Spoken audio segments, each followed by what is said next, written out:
You're unbelievable, Lena. You just had to mess everything up. Emily's voice cut through the sound of waves crashing in the distance.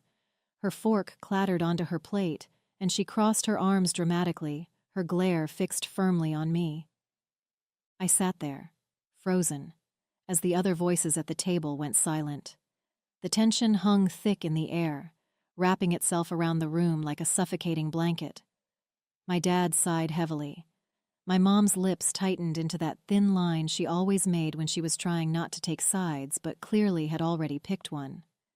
I stared down at my plate, the shrimp scampi suddenly tasteless, my appetite completely erased by the familiar weight of their judgment. My name is Lena Harper. I'm 35 years old, and for as long as I can remember, I've been the one to blame. Family drama? My fault. Dinner running late? My fault. The weather turning bad on a picnic day? Well, if you asked my mom, she might find a way to pin that on me too. And the worst part? My sister, Emily, always seems to come out of these situations smelling like roses. Emily's always been the star. She's funny, charismatic, and great at making herself look like the victim when things don't go her way. My mom calls it charming. I call it exhausting. But it's the kind of exhausting you learn to live with when you've spent decades as the scapegoat in your own family. I should have seen this coming, the moment where Emily would pin another disaster on me. But somehow, I always hope for better.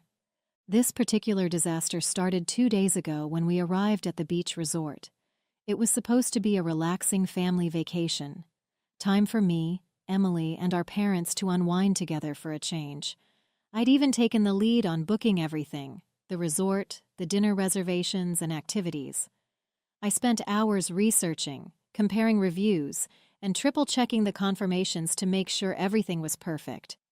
But when we showed up for our first dinner reservation at the resort's exclusive seafood restaurant, we were told there was no record of our booking. My mom immediately turned to me, her eyes narrowing.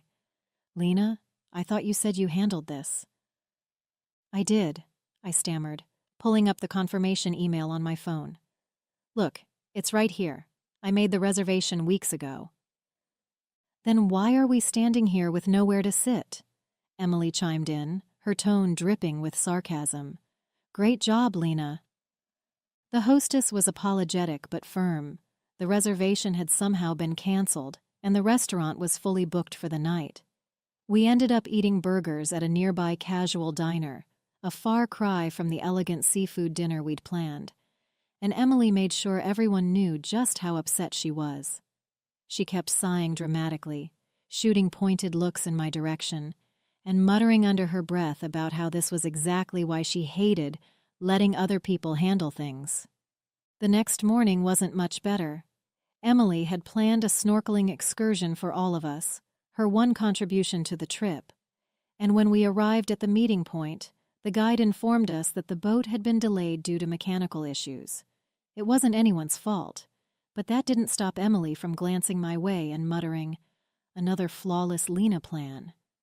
I wanted to scream. The snorkeling trip wasn't even my responsibility. But years of practice kept me silent. It wasn't worth starting a fight, I told myself. Better to let her vent and move on. But as the day went on, Emily's jabs became sharper, and my parents, true to form, did nothing to stop her. My mom even laughed at one of Emily's comments, saying, "You two need to work on your teamwork." Teamwork? As if this was some shared failure? I bit my tongue, feeling the familiar sting of tears threatening to form, but refusing to let them fall. And now here we were, sitting at a fancy restaurant on our second night, and Emily had decided to officially blame me for ruining the vacation. She leaned forward, her voice rising in pitch as she recounted every single mishap, twisting the narrative to make me look incompetent and careless. "First, we miss our dinner reservation because Lena can't manage to click the confirm button," she said, counting on her fingers for effect. "Then the snorkeling trip's a disaster because—" "What? Did you forget to check the weather or something?"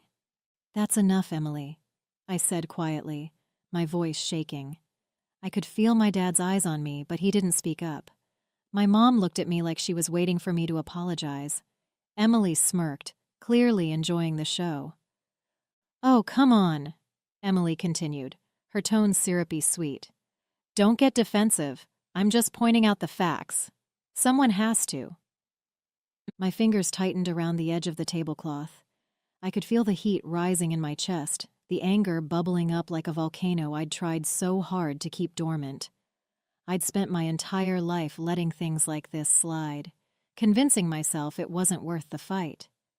But this time felt different. This time, I felt something snap. Emily's accusations hung in the air long after dinner ended. My dad leaned back in his chair, rubbing his temples like the entire situation was a headache he couldn't wait to escape. My mom busied herself with the check, avoiding eye contact with me as if by doing so she wouldn't have to pick a side. "I don't understand why this has to be so complicated," my mom finally said, her voice heavy with exasperation. "Lena, you know how important these trips are for our family. Why didn't you double-check everything?" "I did," I snapped, my voice sharper than I intended. Everyone turned to look at me, surprised. "I checked everything, twice. The dinner, the snorkeling, all of it. I don't know how things went wrong, but it wasn't because I didn't try." Emily let out a dramatic sigh. Well, clearly, it wasn't enough. She pushed her chair back and stood up. "I'm going for a walk. Maybe someone else can figure out how to salvage what's left of this trip." She left without another word, leaving the rest of us sitting in awkward silence. My dad glanced at my mom, who shook her head as if to say, "Just drop it." That night, I lay awake in my hotel room, staring at the ceiling. The words Emily had thrown at me replayed in my mind like a broken record. "You just had to mess everything up. This is why we can't rely on you." It wasn't just her words that stung. It was the way my parents had let them hang there, unchallenged. My mom's thinly veiled criticism, my dad's passive silence. It was like they'd already decided I was guilty, even without proof. And why wouldn't they? This wasn't the first time Emily had turned the family against me, and it probably wouldn't be the last. I thought about calling my best friend, Lisa. She'd been my sounding board for years, always quick to remind me that I wasn't as alone or as unimportant as my family sometimes made me feel. But it was late, and I didn't want to bother her. Instead, I pulled out my phone and started scrolling through my messages. As I stared at the screen, something caught my eye, a text thread from Emily dated 2 weeks ago. "Hey Lena, can you check the snorkeling thing for me? I'm slammed with work and might have messed something up. Actually, I think I accidentally canceled the dinner reservation too. Can you fix it?" My heart stopped. I scrolled further, rereading every message she'd sent. The more I read, the clearer it became. Emily had been the one to screw up the plans. She'd admitted it outright, then conveniently forgotten to mention it when she started blaming me. Under so much stress, I had forgotten about those messages. The next morning, I couldn't focus on anything. Breakfast was a blur of strained small talk, my mom trying to smooth things over with cheerful comments about the weather, while Emily scrolled on her phone, ignoring everyone. I kept glancing at my dad, hoping he'd say something, anything, to acknowledge what had happened the night before. But he stayed quiet, sipping his coffee like nothing was wrong. I excused myself as soon as I could, heading down to the beach to clear my head. I texted Lisa, asking if she had time for a quick call. She called back almost immediately. "What's up?" she asked, her voice warm and familiar. "You okay?" "Not really," I admitted, my voice breaking slightly. "Emily's at it again. She blamed me for ruining the vacation, and my parents, they just went along with it. Like always." "Oh, for crying out loud," Lisa groaned. "What happened this time?" I told her everything. The dinner reservation, the snorkeling, the way Emily had twisted the story to make it seem like I was the problem. By the time I finished, I felt like I'd run a marathon. And you're just letting her get away with it? Lisa asked, her voice sharp. Lena, you can't keep doing this. You have to stand up for yourself. What's the point? I said bitterly. Even if I say something, they'll just take her side. They always do. Not if you have proof, Lisa said. Do you? I hesitated, the screenshot thread flashing in my mind. Actually, I might. I told Lisa about the messages, reading them aloud to her as I scrolled. She listened silently, and when I finished, she let out a low whistle. Lena, that's a smoking gun, she said. You have to show them. I don't know, I said, chewing my bottom lip. It feels petty. Like, what if it just makes things worse? Worse than what? Letting Emily walk all over you while your parents do nothing? Come on, Lena. You've spent your whole life taking the blame for things that weren't your fault. Don't you think it's time to change that? Her words hit me hard. Deep down, I knew she was right. But the thought of confronting Emily, and by extension my parents, made my stomach churn. What if they refused to believe me?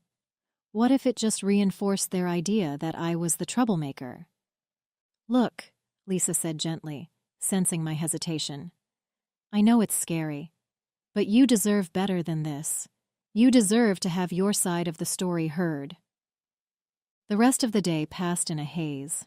My mom suggested a trip to the boardwalk, and my dad seemed eager to avoid any serious conversations, so I tagged along, pretending to enjoy myself while my mind raced. The screenshots burned a hole in my pocket, their presence both comforting and terrifying. By the time dinner rolled around, I'd made up my mind. I couldn't keep letting Emily rewrite the narrative. If she wanted to paint me as the villain, fine. But she'd have to do it in the face of the truth. The restaurant was stunning, with floor-to-ceiling windows that offered a breathtaking view of the ocean bathed in golden light. A soft melody played in the background, mingling with the clink of glasses and the hum of conversation. But at our table, the tension was thick enough to cut with a knife. I sat quietly, pushing a piece of salmon around my plate as my mom filled the silence with cheerful comments about how lovely the resort was. My dad nodded occasionally, his focus more on his wine glass than the conversation. Emily, as usual, was the center of attention, recounting some story about work that had both my parents chuckling.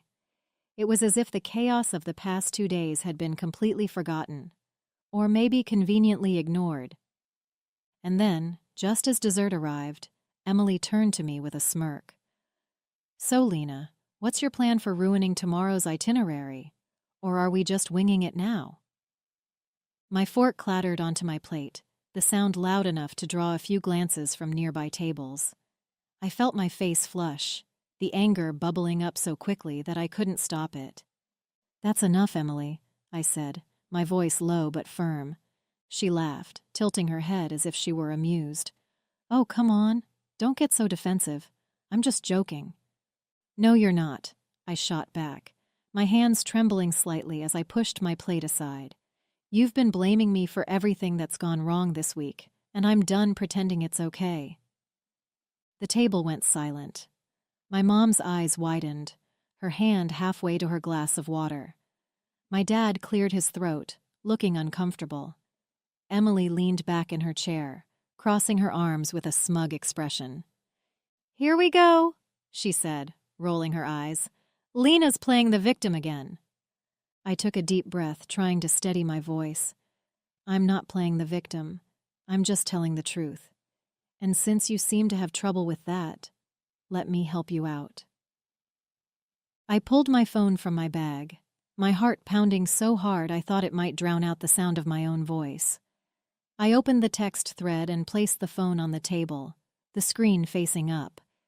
Do you recognize these, Emily? I asked, my voice sharper than I'd ever heard it. You sent me these 2 weeks ago, remember?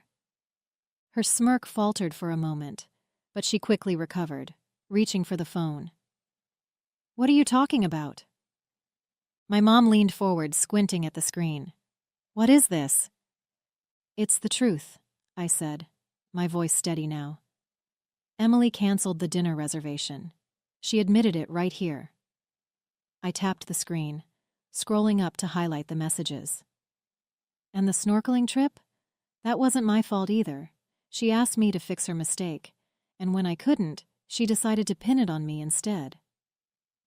My dad's eyes narrowed as he reached for the phone, his face darkening as he read the messages.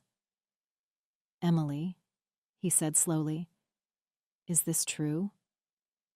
Emily's face turned red, and for a moment she looked genuinely panicked. But then, like clockwork, she put on the wide-eyed, innocent look she always used to get out of trouble. "Dad, come on," she said, her voice trembling slightly. "You know how easy it is to misinterpret texts. I wasn't blaming Lena. I was just venting. It was all a misunderstanding." "Misunderstanding?" I repeated, my voice rising.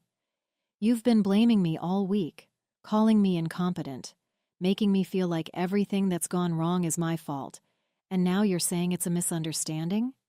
"Girls," my mom said, holding up her hands, "let's not turn this into a fight." "It's not a fight," I said, glaring at Emily. "It's the truth. For once, I'm not letting her rewrite the story to make herself look good." Emily's smile wavered as she looked at my dad, her voice softening. "I didn't mean to make things worse. I was stressed, okay? And I might have said things I shouldn't have, but that doesn't mean I don't care about this trip or our family." My dad set the phone down, his expression unreadable. He looked at me, then at Emily, and finally at my mom. "Beth," he said quietly, "I think we've been blind to how much we've been letting this happen." My mom's brow furrowed. "What do you mean?" "I mean," my dad continued, "Lena's been taking the blame for things she didn't do for years. We've let it slide because it was easier than dealing with the truth." For a moment, no one spoke. The only sound was the faint clatter of dishes as a waiter cleared the table next to us. My mom opened her mouth to respond, but hesitated, glancing at me with an expression I couldn't quite read. "Lena," she said finally, her voice soft, "why didn't you say anything sooner?" I let out a bitter laugh. Would it have made a difference? Every time I've tried to defend myself, you've brushed it off or sided with Emily. Why would this time be any different? The weight of my words hung in the air, and for the first time in my life, I saw something crack in my mom's expression. Regret. Maybe even guilt. She reached across the table, her hand resting lightly on mine. "I'm sorry," she said, and though the words felt small compared to the years of frustration I'd carried, they meant more than I expected. Emily shifted uncomfortably in her seat, her eyes darting between our parents and me. "Look, I didn't mean for this to happen," she said, her voice quieter now. "I guess I messed up, okay? I'm sorry, Lena." I stared at her, unsure whether her apology was genuine or just another way to deflect attention. But for once, I didn't care. I wasn't seeking her approval. I'd already found what I needed, the truth, laid bare for everyone to see. The walk back to our hotel was unusually quiet. The sound of the waves crashing in the distance filled the silence as my family seemed lost in their own thoughts. My dad walked beside me, his hands shoved deep into his pockets, while my mom and Emily trailed a few steps behind, their hushed conversation barely audible. For the first time in years, I didn't feel like I was carrying the weight of the world on my shoulders. But that relief was mixed with exhaustion. Speaking up had drained me in ways I hadn't anticipated, and though I felt vindicated, part of me wondered what this would mean for us moving forward. Would anything really change? Or was this just another temporary moment of clarity, destined to fade like all the others? Back at the hotel, my dad motioned for me to join him on the balcony. The view was stunning, the moonlight casting a silver sheen over the ocean, but my mind was too cluttered to appreciate it. "Lena," he began, his voice softer than usual, "I owe you an apology." I turned to look at him, surprised. My dad wasn't the type to admit when he was wrong, not because he didn't care, but because he preferred to keep the peace by letting things blow over. Hearing those words felt like uncharted territory. For what it's worth, he continued, I think you were right at dinner. We've been unfair to you. I didn't see it at the time, but I see it now. And I'm sorry. The sincerity in his voice caught me off guard. I nodded, swallowing the lump in my throat. Thanks, Dad, I said quietly.